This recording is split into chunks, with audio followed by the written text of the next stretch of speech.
Assalamualaikum warahmatullahi wabarakatuh. Perkenalkan, nama saya Aditya Firmansyah. Saya mahasiswa program studi Pendidikan Bahasa dan Sastra Indonesia, Fakultas Keguruan dan Ilmu Pendidikan Universitas Muarjamena Kudus. Pada video kali ini saya akan mempresentasikan konsep judul saya untuk memenuhi mata kuliah seminar proposal yang diambil oleh Bapak Muhammad Irfai Fatur Rahman.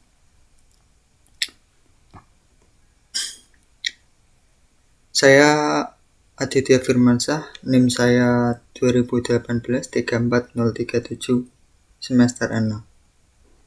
Oke, langsung saja kita ke konsep penelitian yang akan saya buat. Konsep proposal penelitian saya yaitu penggunaan disfemia dalam komentar para netizen di sosial media Twitter pada rubrik politik. Yang pertama, bab pendahuluan, bab 1. Manusia selalu membutuhkan orang lain dalam hidup bermasyarakat. Untuk menyampaikan apa yang diinginkan, manusia butuh berinteraksi dengan manusia lain. Dengan bahasa, manusia dapat dengan mudah menyampaikan apa yang mereka ingin sampaikan. Sebagaimana fungsi bahasa yaitu sebagai alat komunikasi sosial. Tidak ada masyarakat tanpa bahasa, dan tidak ada pula bahasa tanpa masyarakat, menurut Suparno tahun 2002. Secara umum, dikenal dua jenis bahasa, yaitu lisan dan tulisan. Di era yang modern ini, tidak hanya bahasa lisan yang mengalami eksistensi, bahasa tulis sekarang sudah saatnya dikenal dan dibutuhkan masyarakat. Sekarang kebebasan menulis sudah diakui dan tidak lagi dilarang. Dengan tulisan, masyarakat dapat menuangkan aspirasi dan menyampaikan ke masyarakat luas dengan mudah. Dahulu Indonesia, kebebasan berpendapat sangat dibatasi, sehingga banyak orang yang kurang dapat mengekspresikan pendapat, baik melalui lisan maupun tulisan. Pada masa sekarang, di Indonesia menganut sistem pers bebas dan aktif. Semua orang bebas mengungkapkan pendapatnya, baik lewat media tulis ataupun lisan. Dalam menyusun sebuah berita, wartawan dituntut untuk dapat menggunakan kata-kata yang bisa menarik minat pembaca. Semakin baik dan tepat penggunaan kata dalam berita, akan semakin menambah baik pula sebuah berita. Dapat dimungkinkan pembaca yang tertarik dapat mengungkapkan kesan terhadap berita yang disajikan dengan menggunakan ungkapan-ungkapan yang kasar, karena terpancing dengan berita yang disajikan. Pada sosial media Twitter, banyak sekali komentar-komentar dari para netizen yang berisi ungkapan berdisfemia. Ungkapan-ungkapan ini merupakan bentuk untuk menyampaikan perasaan atas berita yang disajikan. Disfemia merupakan kebalikan dari eufemia. Eufemia atau eufemisme yaitu penggunaan kata atau ungkapan yang lebih kasar daripada kata atau ungkapan tertentu. Selain itu, dalam sosial media Twitter ini, banyak sekali ditemukan komentar-komentar yang pedas dari netizen, khususnya pada rubrik politik. Dikarenakan banyak ditemukan penggunaan berdisfemia dalam komentar di sosial media Twitter, maka saya peneliti memutuskan untuk melakukan pengkajian. Hal tersebutlah yang mendorong peneliti memilih komentar pada sosial media tersebut sebagai objek kajiannya. Dengan meneliti komentar pada situs tersebut, peneliti ingin mengetahui apa saja masalah yang dapat dari penggunaan disfemia dalam situs online yaitu sosial media Twitter. Rumusan masalah yang pertama ada bagaimana bentuk-bentuk disfemia. Apa sajakah yang terdapat dalam komentar para warganet di sosial media Twitter pada rubrik politik? Yang kedua, bagaimana nilai rasa apa saja yang ditimbulkan dari penggunaan disfemia dalam komentar para warganet di sosial media Twitter pada rubrik politik. Selanjutnya ada tujuan penelitian, yaitu 1. Mendeskripsikan bentuk-bentuk disfemia, apa sajakah yang terdapat dalam komentar para warganet di sosial media, Twitter pada rubrik politik. Yang kedua, mendeskripsikan nilai rasa, apa saja yang ditimbulkan dari penggunaan disfemia dalam komentar para warganet di sosial media Twitter pada rubrik politik. Manfaat penelitian yang pertama, manfaat teoritis, menemukan wawasan bahwa bahasa menuju pada kenyataan kebahasaan yang lebih luas. Dalam hal ini adalah menambah wawasan pembaca pada umumnya dan komunitas linguistik pada khususnya mengenai bentuk ungkapan disfemia dalam sosial media. Yang kedua, manfaat praktis, menentukan bentuk kebahasaan yang tepat sehingga berita dapat dipahami kalangan masyarakat. B. Menafsirkan dengan tepat makna yang terkandung dalam penggunaan disfemia.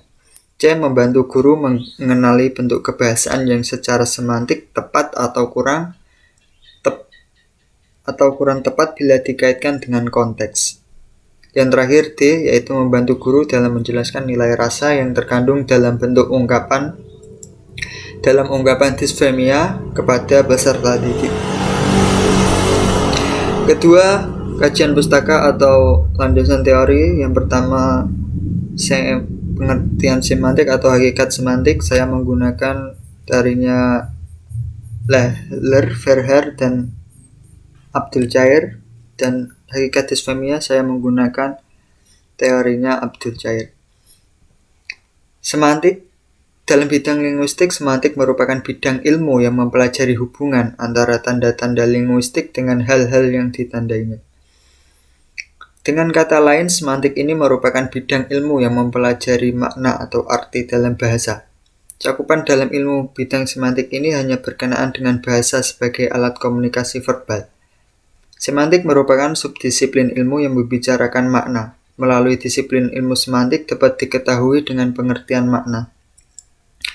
Wujud makna, jenis-jenis makna, hal yang berkaitan dengan makna, komponen makna, tentang perubahan makna, dan alasannya dapat berubah.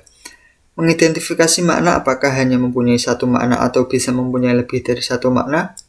Bagaimana memahami makna dari sebuah kata dengan menyinggung aspek-aspek struktur dan fungsi bahasa. Semantik merupakan bidang ilmu kajian yang luas sehingga ilmu semantik ini dapat berkorelasi dengan ilmu lainnya seperti psikologi dan antropologi menurut Verheer. Yang kedua, hakikat disfemia. Menurut Abdul Jair, disfemia merupakan kebalikan dari eufemia. Jika eufemia bentuk usaha menggantikan kata yang mengandung makna kasar dengan kata yang halus, maka disfemia adalah upaya untuk mengganti kata-kata atau ungkapan yang biasa atau halus dengan kata-kata atau ungkapan yang terasa kasar.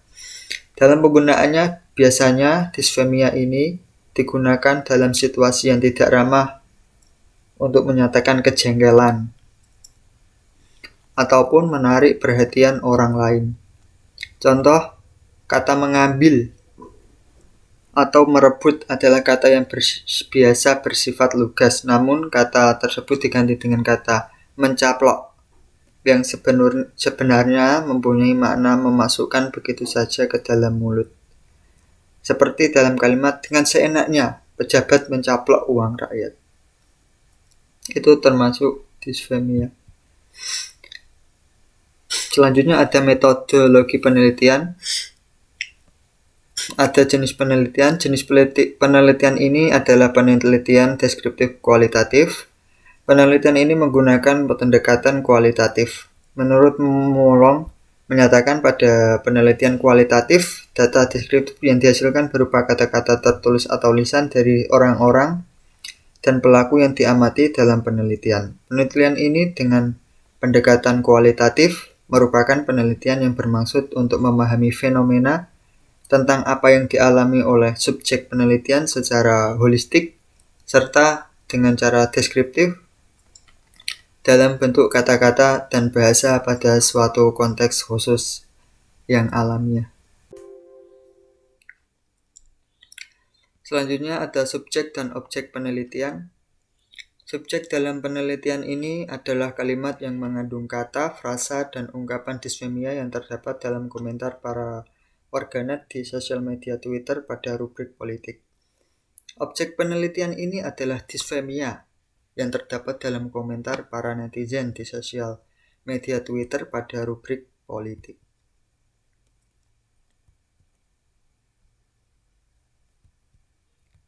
Selanjutnya, sumber data. Sumber data penelitian ini menggunakan sumber data berupa dokumen, yaitu komentar para warganet di sosial media Twitter khususnya pada rubrik politik. Pertimbangan tersebut berdasarkan bahwa banyak ditemukannya penggunaan kata-kata yang menggunakan disfemia di dalamnya. Fokus penelitian ini yakni pada komentar para warganet yang ada dalam sosial media Twitter pada rubrik politik yang banyak sekali ditemukan kata berdisfemia. Teknik pengumpulan datanya dalam penelitian ini adalah mencatat dokumen. Salah satu teknik pengumpulan data yang bersifat non-interaktif adalah mencatat dokumen atau arsip. Teknik mencatat dokumen dipilih karena sumber data dalam penelitian ini merupakan dokumen, yakni komentar pada warganet di sosial media Twitter pada rubrik politik. Data dalam penelitian ini berupa kalimat-kalimat yang di dalamnya ditengarai terdapat bentuk penggunaan disfemia.